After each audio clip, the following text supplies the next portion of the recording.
عبده ونصلي على رسوله الكريم أما بعد শনিবার সিলেটের সমমনা ৮ ইসলামী দলের বিভাগীয় সমাবেশে দেশের রাজনৈতিক অবস্থা নিয়ে তীব্র সমালোচনা করেন নেতারা। তাদের অভিযোগ, দেশের একটি রাজনৈতিক দল জনগণের লাল কার্ড দেখানো থেকে বাঁচতে এখন নির্বাচন ভণ্ডুলের চেষ্টায় নেমেছে। প্রশাসনিক কুর মাধ্যমে ক্ষমতা দখলের অপতৎপরতা চালাচ্ছে তারা। সকাল থেকেই সিলেট সরকারি আলিয়া মাদ্রাসা মাঠে যোগ দিতে খণ্ড খণ্ড মিছিল নিয়ে হাজির হন ৮ দলীয় জোটের নেতাকর্মীরা। দুপুরের আগেই পুরো মাঠ কানায় কানায় পূর্ণ হয়ে যায়। সমাবেশে প্রধান অতিথি হিসেবে বক্তব্য দেন বাংলাদেশ জামায়াতে ইসলামীর আমির ডাক্তার শফিকুর রহমান। যারা এতদিন নির্বাচনের জন্য নির্বাচন করে জনগণকে বেহুঁশ করে তুলেছিল, এখন তারা ভিন্ন সুরে কেউ কেউ কথা বলতে শুরু করেছে। এ লক্ষণ ভালো নয়। তারা বুঝতে পেরেছেন তারা যে সমস্ত কর্মকাণ্ড বাংলাদেশে পরিচালনা করছেন, বাংলাদেশের জনগণ তাদেরকে আগামী নির্বাচনে লাল কার্ড দেখানোর জন্য প্রস্তুত হয়ে গিয়েছে। তিনি বলেন, একটি দল পুরনো ধাপেই আটকে আছে। জনগণের লাল কার্ড দেখানো থেকে বাঁচতে তারা এখন ভিন্ন কথা বলছে, নির্বাচন পেছানোর পরিকল্পনা করছে। তিনি আরও বলেন, ইসলামী দলগুলোকে পরাশক্তির ভয় দেখানোর দিন শেষ। আমরা সব দেশকে সম্মান করি, কিন্তু ভারতীয় গোলামি কোনোভাবেই মেনে নেওয়া হবে না। দাদাগিরি আর চলে না।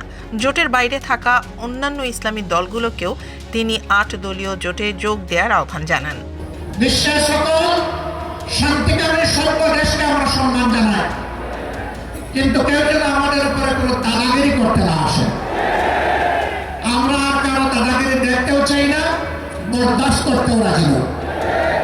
বাংলাদেশ চলবে আল্লাহ তাআলার নির্দেশ মোতাবেক, এই দেশের জনগণের পছন্দে।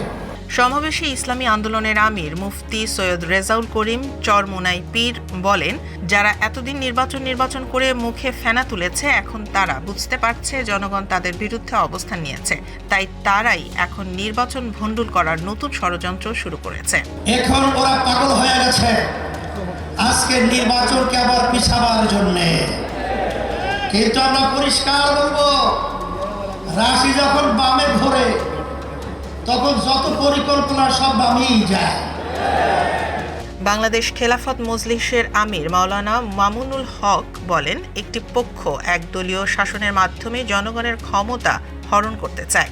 তিনি সতর্ক করে বলেন, জুলাই সনদের বিপক্ষে গিয়ে যারা না ভোটের ক্যাম্পেইন করবে, জনগণ তাদের প্রত্যাখ্যান করবে। আমরা বার্তা দিতে চাই, জুলাই সনদের বিপক্ষে যারা না বাক্সের জন্য ক্যাম্পেইন করবে, বাংলার মানুষ তাদেরকে প্রত্যাখ্যান করবে ইনশাআল্লাহ। সমাবেশে আরও বক্তব্য দেন বাংলাদেশ নেজামে ইসলামী পার্টির আমির অধ্যক্ষ মাওলানা সরওয়ার কামাল আজিজি, জাগপার সহ সভাপতি রাশেদ প্রধান, খেলাফত মজলিসের আমির মাওলানা আব্দুল বাসিত আজাদ, বাংলাদেশ খেলাফত আন্দোলনের আমির মাওলানা হাবিবুল্লাহ মিয়াজি ও বাংলাদেশ ডেভেলপমেন্ট পার্টির সভাপতি অ্যাডভোকেট আনোয়ারুল হক চান। নেতারা বলেন, দেশের মানুষ পরিবর্তন চায়, আর সেই গণ আকাঙ্ক্ষাকে সামনে রেখে ৮ দলীয় জোটের আন্দোলন আরও শক্তিশালী হবে।